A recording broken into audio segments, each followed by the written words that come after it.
Very good morning guys. आज हम देखेंगे 7 स्टैंडर्ड का लेसन नंबर 1 पादपों में पोषण।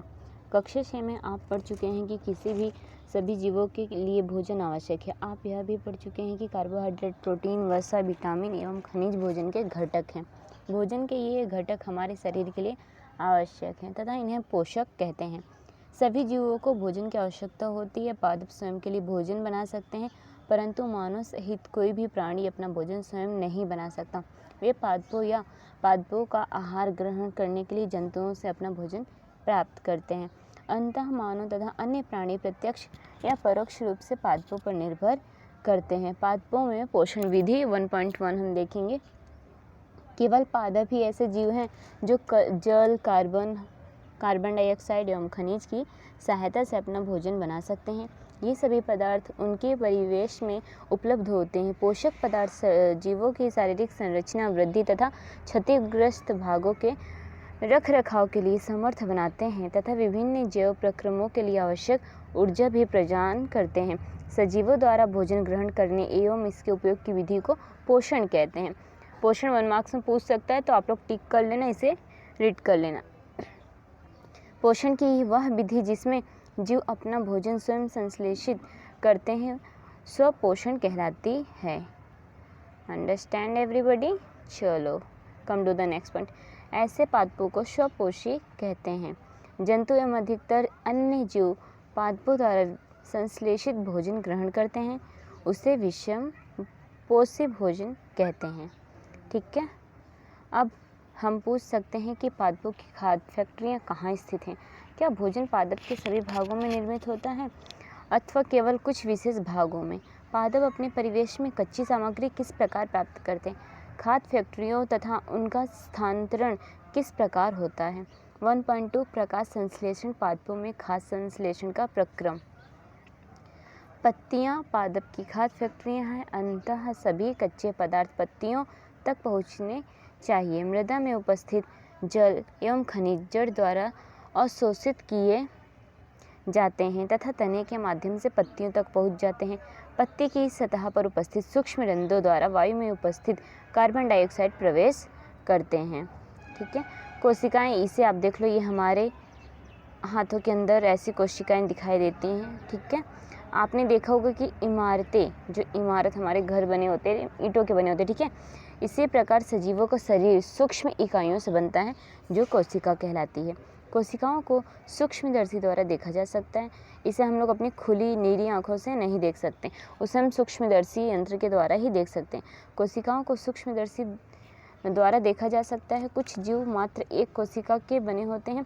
कोशिका एक पतली बाह्य संरचना होती है, बाह्य संरचना द्वारा घिरी होती है, जिसे कोशिका झिल्ली कहते हैं। इसमें केंद्र में स्थित एक सुस्पष्ट संरचना भी होती है जो केंद्रक कहलाती है। केंद्रक चारों ओर से जेली के समान एक पदार्थ से घिरा होता है, जिसे कोशिका केंद्र कहते हैं। यहाँ पे आप लोग चित्र में देखिए, इसे हम केंद्रक कहते हैं। फिर कोशिका द्रव, कोशिका झिल्ली। ठीक है। यह रंध्र द्वार कोशिकाओं द्वारा घिरे होते हैं। ऐसे छिद्रों को रंध्र कहते हैं। जल एवं खनिज वाहिकाओं द्वारा पत्तियों तक पहुँचाए जाते हैं। ये वाहिकाएं नली के समान होती हैं तथा जड़ तथा तना, शाखाओं एवं पत्तियों तक फैली होती हैं।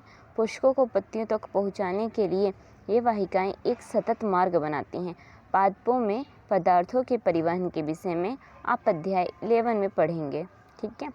पत्तियों में एक हरा वर्णक होता है जिसे क्लोरोफिल कहते हैं। क्लोरोफिल सूर्य के प्रकाश की ऊर्जा का संग्रहण करने में पत्ती की सहायता करता है। ठीक है। पत्तियों में क्या होता है? क्लोरोफिल।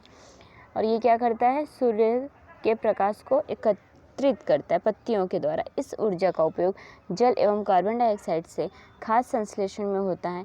क्योंकि खाद्य संश्लेषण सूर्य के प्रकाश की उपस्थिति में होता है, इसलिए इसे प्रकाश संश्लेषण। अंततः हमने देखा कि क्लोरोफिल सूर्य का प्रकाश, कार्बन डाइऑक्साइड एवं जल प्रकाश संश्लेषण के लिए आवश्यक है। इस पृथ्वी पर यह एक अद्वितीय प्रक्रम है। पत्तियों द्वारा और सौर ऊर्जा संग्रहित की जाती है तथा पादप में खाद के रूप में संचित हो जाती है। अंततः सभी जीवों के लिए सूर्य ऊर्जा का चरम स्रोत है। क्या आप कल्पना कर सकते हैं कि प्रकाश संश्लेषण नहीं होगा तो क्या होगा? प्रकाश संश्लेषण न होने की उपस्थिति में खाद्य उपलब्ध नहीं होंगे। सभी जीवों का अस्तित्व प्रत्यक्ष या परोक्ष रूप से पादपों द्वारा निर्मित भोजन पर निर्भर हो जाएगा। इसके अतिरिक्त सभी जीवों के लिए परम आवश्यक ऑक्सीजन भी प्रकाश संश्लेषण द्वारा निर्मित होता है। प्रकाश संश्लेषण की अनुपस्थिति में पृथ्वी पर जीवन की कल्पना असंभव है। कोई जीवित रहेगा? नहीं रहेगा। चलो, प्रकाश संश्लेषण के दौरान पत्ती की क्लोरोफिल युक्त कोशिकाएं सूर्य के प्रकाश की उपस्थिति में कार्बन डाइऑक्साइड एवं जल के कार्बोहाइड्रेट का संश्लेषण करती है। इस प्रक्रम को निम्न समीकरण द्वारा देखेंगे। यहाँ पे आपको समीकरण दिख रहा है, कार्बन डाइऑक्साइड प्लस जल इज इक्वल टू, यहाँ पे इक्वल टू नहीं आएगा, यहाँ पे सूर्य का प्रकाश फिर अपॉन में क्लोरोफिल। ठीक है, इस प्रकार ये हमारा कार्बोहाइड्रेट प्लस ऑक्सीजन प्राप्त होता है। इस प्रक्रम में ऑक्सीजन निर्मित होती है।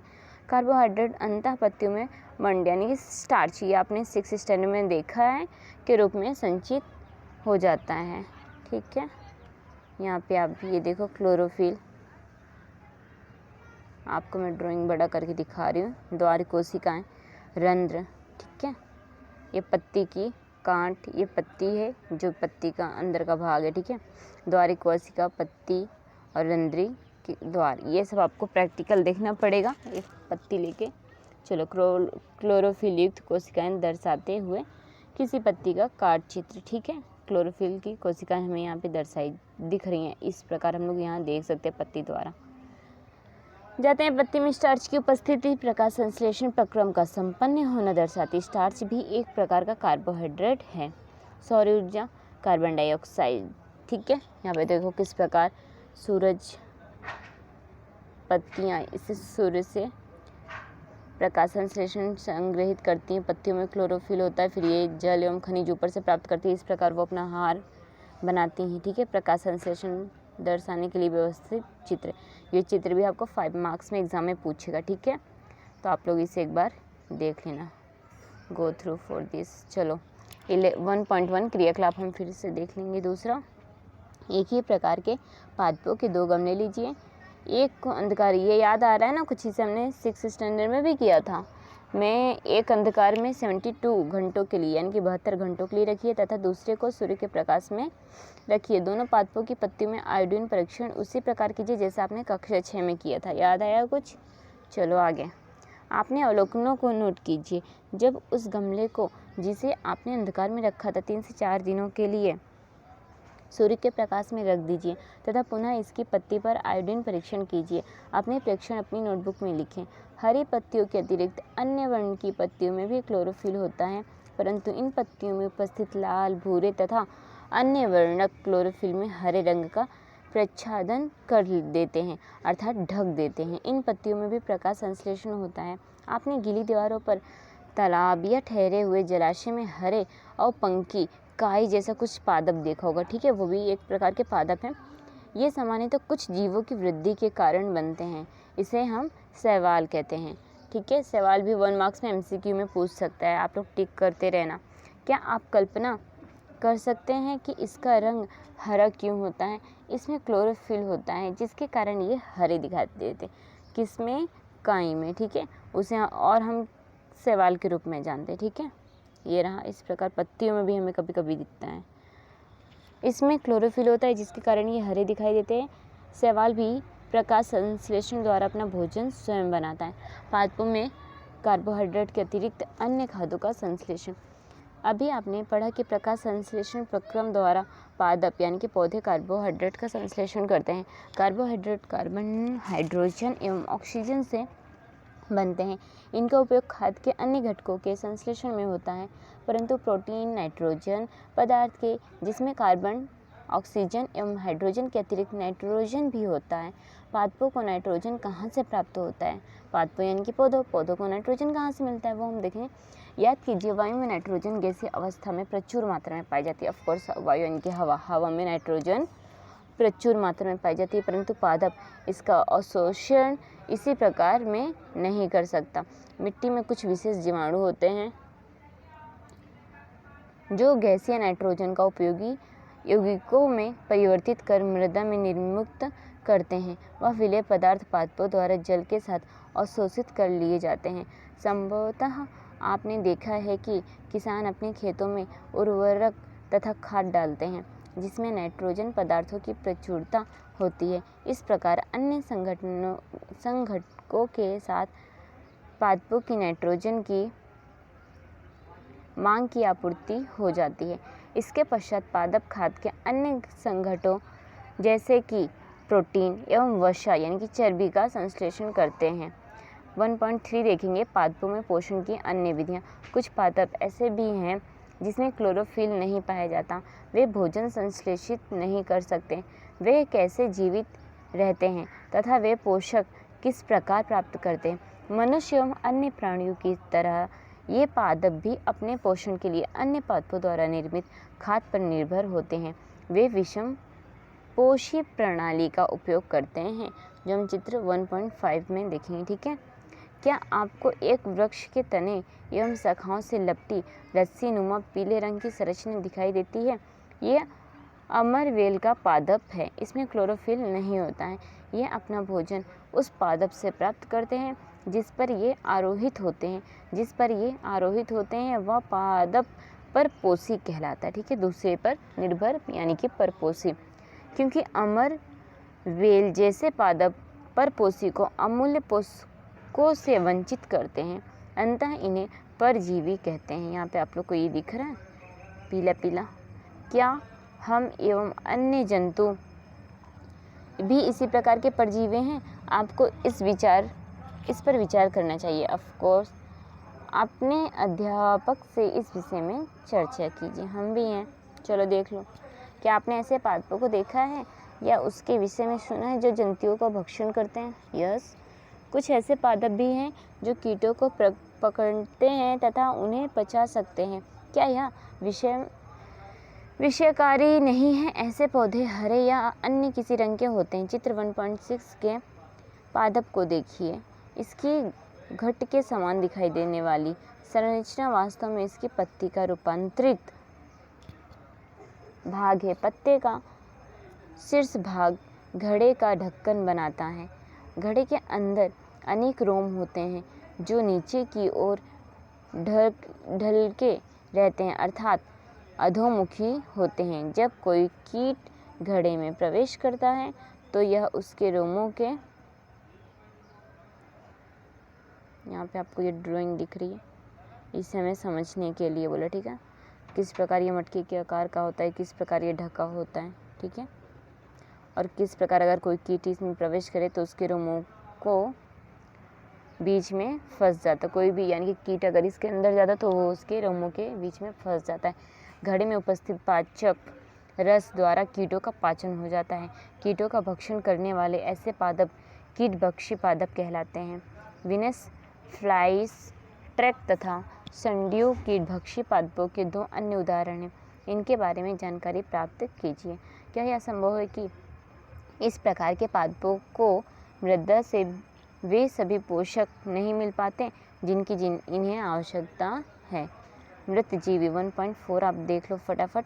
आपने बाजार में छत्रक यानी कि मशरूम बिकते देखा होगा आपने।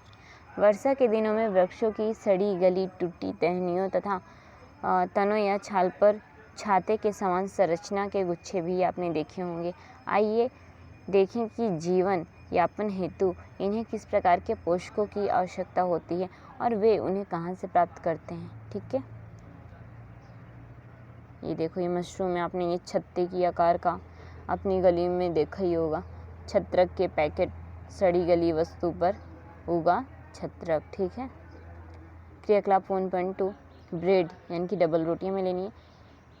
एक टुकड़ा लेकर इसे जल में भिगो ले। ठीक है। इसे किसी नम एवं उष्ण स्थान पर 2-3 दिन के लिए रख लीजिए या उस समय तक रखा रहने दीजिए जब तक कि उस पर रोए जैसी संरचना दिखाई देने न लगे। ठीक है। ये धब्बे किस रंग के हैं? किसी आवर्धक लेंस या सूक्ष्मदर्शी की सहायता से इनका अवलोकन कीजिए। अपने प्रेक्षणों को नोटबुक में लिखिए। बहुत संभव है कि आपको रुई के धागों के समान संरचना दिखाई देगी। ठीक है। आपको रुई के समान रोटी को गीला करोगे, फिर एक को सूखे में रखना, एक को जहाँ पर प्रकाश वगैरह कुछ नहीं है वहाँ पे रखो। फिर आपको इसमें 2-3 दिन में इसमें परीक्षण करना कि कैसी उसमें क्या अंतर आया। ठीक है। तो उसमें वाइट वाइट धागों की तरह कुछ संरचना हो जाती है। ये देखो आप लोग को दिख रहा होगा ना, येलो येलो मिट्टी की तरह वाइट वाइट। चलो आगे देख लो, ब्रेड पर उगती कवक। ब्रेड में भी कवक उग जाती है, 2 दिन रख के देखना। चलो नेक्स्ट पॉइंट, के रूप में अवशोषण करते। इस प्रकार के पोषण प्रणाली को जीवन जिसमें जीव किसी मृत एवं विघटित जैविक पदार्थों से पोषक तत्व प्राप्त करते हैं उसे मृतजीवी पोषण कहलाती है। मृतजीवी पोषण प्रणाली का उपयोग करने वाले जीव मृतजीवी कहलाते हैं। कवक अचार, चमड़े, कपड़े एवं अन्य पदार्थों पर उगते हैं। ये उन स्थानों में भी उगते हैं जो नम एवं उष्ण हो। ठीक है। कवकों की वृद्धि के लिए वर्षा ऋतु सबसे अच्छी परिस्थितियां प्रदान करती हैं। इसी कारण वर्षा ऋतु के दौरान अनेक वस्तुएं कवकों की वृद्धि के कारण नष्ट या अनुपयोगी हो जाती हैं। अपने अभिभावकों से कवक द्वारा होने वाले नुकसान पर चर्चा कीजिए। सामान्यतः कवकों के बीजाणु वायु में उपस्थित होते हैं। जब ये किसी ऐसे जैव पदार्थ या उत्पादन पर बैठते हैं जो नम एवं उष्ण हो तो वे अंकुरित होकर नए कवक को जन्म देते हैं। क्या अब आप बता सकते हैं कि हम अपनी वस्तुओं को कवक द्वारा खराब होने से किस प्रकार बचा सकते हैं या नहीं? चलो देख लो। कुछ जीव एक दूसरे के साथ रहते हैं तथा अपना आवास एवं पोषक तत्व एक दूसरे के साथ बनाते हैं। इसे सहजीवी संबंध कहते हैं। उदाहरण, कुछ कवक वृक्षों की जड़ों में रहते हैं। कुछ कवक को पोषण प्रदान करते हैं, बदले में उन्हें जल एवं पोषकों के अवशोषण में सहायता मिलती है। वृक्ष के लिए इस संबंध को विशेष महत्व है। लाइकेन कहे जाने वाले कुछ जीवों में 2 भागीदार होते हैं। ठीक है, उसे हम देखेंगे। इसमें से एक शैवाल होता है तो दूसरा कवक। शैवाल में क्लोरोफिल उपस्थित होता है जबकि कवक में क्लोरोफिल नहीं होता है। कवक शैवाल को रहने का स्थान यानी कि आवास देता है, जल एवं पोषक तत्व उपलब्ध कराता है तथा बदले में शैवाल प्रकाश संश्लेषण द्वारा संश्लेषित खाद्य कवक को देता है। 1.5 देखो, मृदा में पोषकों की पुनः पूर्ति किस प्रकार होती है? क्या आपने किसानों को अपने खेतों में या माली को बगीचे के लॉन एवं गमलों में खाद या उर्वरक डालते देखा है? क्या आप जानते हैं कि वे इन्हें मृदा में क्यों डालते हैं, यानी कि मिट्टी में खाद क्यों डाला जाता है? आप पढ़ चुके हैं कि पादप मृदा से खनिज पोषक तत्व अवशोषित पादप यानी कि पेड़ पौधे वो क्या करते हैं, खनिज अवशोषित करते हैं, तत्व अवशोषित करते हैं। अंतः मृदा में इसकी मात्रा लगातार कम हो जाती है। उर्वरक एवं खाद में नाइट्रोजन, पोटेशियम, फास्फोरस जैसे पोषक होते हैं। पादपों द्वारा लगातार उपयोग किए जाने के कारण मृदा में उनकी मात्रा धीरे धीरे कम हो जाती है। इसलिए किसान क्या करता है, उसमें खाद डालता है। मृदा को इस पोषक तत्वों से समृद्ध करने के लिए भूमि में उर्वरक तथा खाद मिलाने की आवश्यकता होती है। यदि हमें पादप के पोषण की आवश्यकता के बारे में ज्ञान हो तो हम न केवल पादपों को उगा सकते हैं बल्कि उन्हें स्वस्थ भी रख सकते हैं। पादपों को प्रोटीन बनाने के लिए सामान्यतः नाइट्रोजन की अधिक आवश्यकता होती है। फसल कटाई के लिए बाद मृदा में नाइट्रोजन की कमी हो जाती है। यद्यपि वायु में नाइट्रोजन गैस प्रचुर मात्रा में उपलब्ध होती है, परंतु पादप इसका उपयोग उस प्रकार करने में असमर्थ होते हैं जैसे वे कार्बन डाइऑक्साइड का उपयोग करते हैं। पौधे नाइट्रोजन को विलेय रूप में ही अवशोषित कर सकते हैं। कुछ जीवाणु को राइजोबियम कहते हैं। 1 मार्क्स में MCQ में पूछेगा तो आप लोग टिक कर लेना। वायुमंडलीय नाइट्रोजन को विलेय पदार्थों में परिवर्तन कर देते हैं, परंतु राइजोबियम अपना भोजन स्वयं नहीं बना सकते।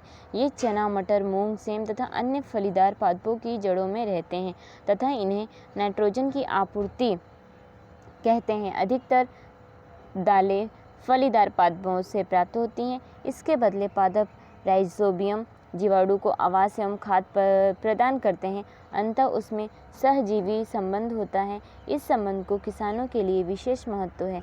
दालों की फसलों के लिए उन्हें मृदा में नाइट्रोजनीय उर्वरक देने की आवश्यकता होती है। यही नहीं, दाल की फसल उगाने के बाद अगली फसल के लिए भी सामान्य तो उर्वरकों की आवश्यकता नहीं रहती है। इस अध्याय में आपने पढ़ा कि अधिकतर पादप स्वपोषी हैं तो बहुत कम ही पादप अन्य पोषण प्रणाली अपनाते हैं, जैसे कि परजीवी एवं मृतजीवी प्रजाति। परजीवी एवं मृतजीवी दूसरे पादपों से पोषण प्राप्त करते हैं। सभी प्राणी अपने पोषक भोजन के लिए पादप तथा अन्य प्राणियों पर निर्भर रहते हैं, अतः उन्हें विषमपोषी के रूप में समूहकृत किया गया है। क्या हम कह सकते हैं कि कीटभक्षी पौधे आंशिक विषमपोषी हैं? देखो, कह सकते हैं कि नहीं, वो आप लोग को बताना है।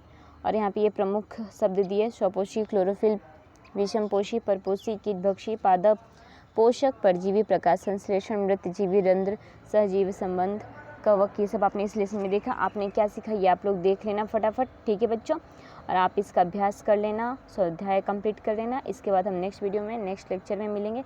तब तक के लिए bye bye, take care, stay home, stay safe.